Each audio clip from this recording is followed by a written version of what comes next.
और फिर रिलेशनशिप्स में भी हमेशा तो सब कुछ गुडी गुडी नहीं रहेगा, कुछ डिफरेंस ऑफ ओपिनियन भी होगा, मतभेद भी होगा, और उसके वजह से नाराजगी हो सकती है, उसकी वजह से गुस्सा आ सकता है।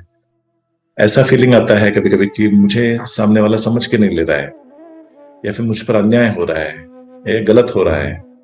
तो जो भी मतभेद है, जो भी शिकायत है, उसके लिए कम्युनिकेट करना जरूरी है। और कम्युनिकेट करते वक्त हो सकता है कि मतभेद की वजह से झगड़ा हो जाए।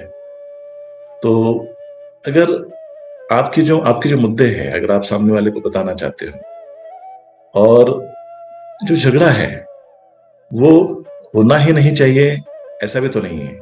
कुछ लोग ऐसे भी होते हैं कि जो आर्ग्यूमेंट्स अवॉइड करना चाहते हैं क्योंकि वो हैंडल नहीं कर पाते हैं, तो वो जो सेंसिटिव टॉपिक्स हैं उसको छूना ही नहीं चाहते हैं, तो जहां तक हो सके वो अवॉइड करने वाली स्ट्रैटेजी यूज करते हैं।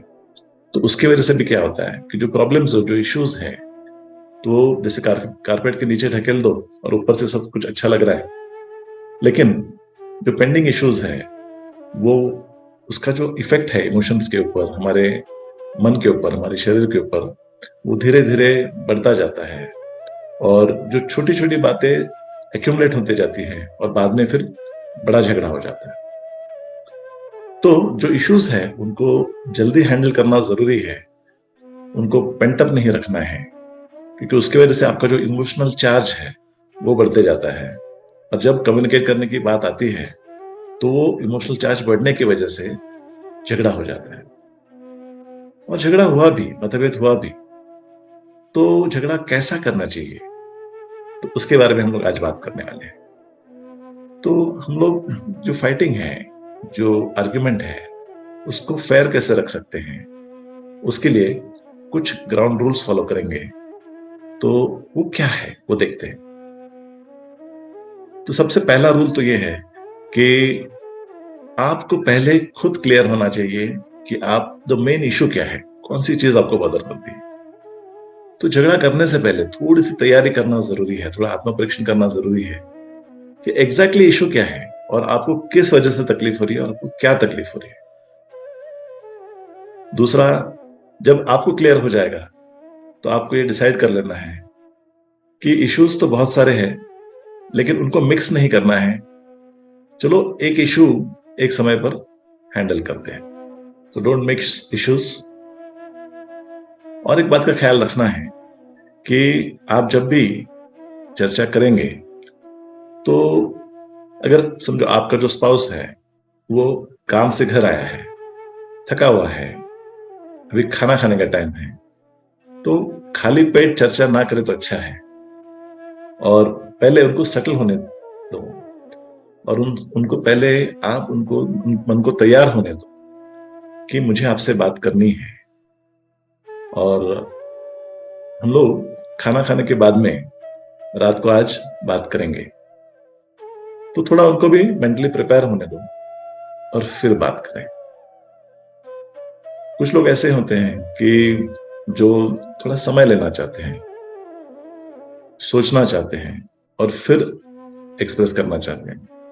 और कुछ लोग ऐसे होते हैं कि जिनको एक्सप्रेस करे बगैर चैन नहीं पड़ता है, तो वो डेस्परेट होने लगते हैं कि मुझे बात करनी है, मुझे अभी बात करनी है। तो उनसे पेशेंस रखा नहीं जाता है और वो बातें शुरू कर देते हैं, और एक बार शुरू हो जाते हैं तो रुकने का नाम नहीं लेते हैं। तो जो भी बात करनी है, ऑफ कोर्स आपको एक्सप्रेस करने के लिए करना है। आपके विचार आपके जो पार्टनर है, आपके जो फ्रेंड है, जो भी हो, तो उन तक पहुंचाने के लिए आपको करना है। कुछ इश्यूज है उन पे सोल्यूशन निकालने के लिए करना है, लेकिन सिर्फ एक्सप्रेस करना है ये नहीं है। लेकिन आपको सामने वाले का सुनने की भी तैयारी मन को रखनी है।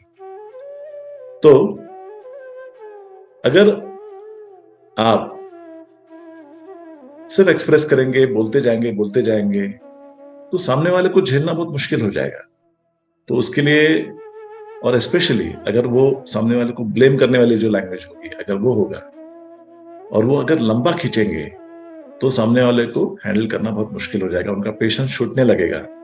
और वो भी अगर उनको बोलने का मौका नहीं मिलेगा, तो उनका जो सुनने का जो पेशेंस है वो भी कम हो जाएगा। तो डेफिनेटली डिसाइड कर लीजिए कि आपको टर्न्स लेने हैं, आपको भी बोलना है, उनको भी बोलने देना है।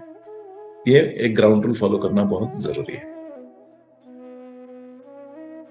बात करते वक्त आपका जो मुद्दा है उसको पेश करने के लिए चिल्लाना नहीं है, ब्लेम नहीं करना है। अगर आपको ऐसा लगे कि आपकी आवाज बढ़ती जा रही है, या सामने वाले को अगर ऐसा लगे कि ये जो बात है, बातचीत है, वो बिगड़ते जा रही है, आवाज बढ़ते जा रही है, तो कोई ना कोई तो एक सिग्नल, कोई ना कोई तो एक कोड वर्ड आपको डिसाइड कर लेना है कि जो सामने वाले को याद दिलाएगा कि बात बिगड़ रही। तो जैसे फॉर एग्जांपल एक कोड वर्ड हो सकता है कि काम डाउन, ये कोड वर्ड हो सकता है। तो इस कोड वर्ड को रिस्पेक्ट करना है, ये म्यूचुअली पहले से ही डिसाइड कर लेना है। तो एक टाइम आउट भी डिसाइड कर लेना है कि जो भी पार्टनर है जिसको पहले ध्यान में आता है कि बात बिगड़ते जा रही है और इससे सोल्यूशन नहीं निकलने वाला है, उल्टा एक दूसरे को हर्ट करने वाले हैं और बात बहुत ज्यादा बिगड़ जाती है, तो कुछ ऐसी चीजें हम कह देते हैं जो बाद में याद रहती है। इशू तो सॉल्व हो जाता है लेकिन वो बातें याद रह जाती है, और जिसकी वजह से सामने वाले आदमी को लगता है कि मुझे रिटेलिएट करना चाहिए, मुझे भी इसका उत्तर देना चाहिए, और उसके ऊपर से अगले झगड़े की तैयारी शुरू हो जाती है। तो बात बिगड़ने से तो अच्छा है कि टाइम आउट करें। तो टाइम आउट कैसे करना है कि या तो आप कह सकते हैं कि टाइम आउट, ये वर्ड आप प्रोनाउंस कर सकते हैं कि ये एक साइन है, ये आप बोल सकते हैं। तो सामने वाले को रियलाइज होने लगा कि अरे अब इस समय पर रुकना जरूरी है। टाइम आउट का मतलब ये है कि आप अलग अलग रूम्स में जाएं, थोड़ा शांत हो जाएं और थोड़ी देर के बाद फिर चर्चा शुरू करें। तो टाइम आउट को रिस्पेक्ट करना है, ये म्यूचुअली पहले से ही डिसाइडेड होना चाहिए। तो इस तरह से अगर ये कुछ बेसिक ग्राउंड रूल्स फॉलो करें तो जो चर्चा है वो अच्छी बन सकती है, उसमें से सॉल्यूशंस निकल सकते हैं। तो जो चर्चा करनी है तो वो सिर्फ अपने मुद्दे पेश करने के लिए नहीं, अपने मुद्दे सच करने के लिए नहीं, लेकिन चर्चा करनी है सॉल्यूशन निकालने के लिए। और सॉल्यूशन निकालने के लिए वन साइडेड नहीं होनी चाहिए चर्चा। तो सामने वाले की भी राय जो है उसको इंक्लूड करना है, उसको अंडरस्टैंड करने की कोशिश करना है। सो खुद सही है ये प्रूव करने के लिए चर्चा नहीं करनी है, लेकिन जो रिलेशनशिप है उसको इंप्रूव करने के लिए ये आपको चर्चा करनी है। तो इतने भी बात समझ गए आप, तो कुछ प्रूव करने की जरूरत नहीं है, हमको तो रिलेशनशिप इंप्रूव करना है। जब रिलेशनशिप इंप्रूव हो जाता है तो आगे चलकर जो भी इश्यूज है उसको हैंडल करने के लिए रास्ते खुले हो जाते हैं। तो ये अगर बेसिक रूल्स फॉलो करेंगे कि ब्लेम नहीं करना है, यू स्टेटमेंट्स नहीं बोलने हैं, जो भी एक्सप्रेस करना है आई स्टेटमेंट्स ज्यादा से ज्यादा यूज कर रहे हैं। जैसे आपने मुझे हर्ट किया, उसके जगह पे मुझे हर्ट हुआ जब आपने ऐसे ऐसे कहा। तो इस तरह से ब्लेमिंग अवॉइड करके आई स्टेटमेंट्स पर अगर फोकस करेंगे तो चर्चा आगे बढ़ सकती है। तो सही समय पे अगर आप टाइम आउट का इस्तेमाल करते हैं तो चर्चा बिगड़ने से भी रुक सकती है। तो ये जो टाइम आउट का जो टेक्निक है ये आप हमेशा याद रखें, जो चर्चा है उसको झगड़े में परिवर्तन ना होने देने के लिए। तो ऐसे ये कुछ ग्राउंड रूल्स हैं जो आप फॉलो करें और उसकी वजह से आपकी जो चर्चा है वो चर्चा रहेगी, वो झगड़ा नहीं बनेगा, और आप आपके जीवन के जो इश्यूज है उसको हैंडल कर पाओगे। तो इसी विषय पर हम लोग और भी डेप्थ में आगे चलकर बात करेंगे कि how to fight fairly and resolve your conflicts.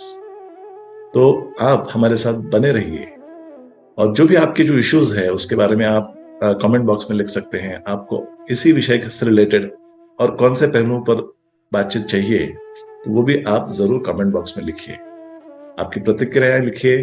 आपने आपके जीवन में कॉन्फ्लिक्ट रिजॉल्व करने के लिए कौन से उपाय किए वो भी शेयर कीजिए, और हमारे साथ बने रहिए।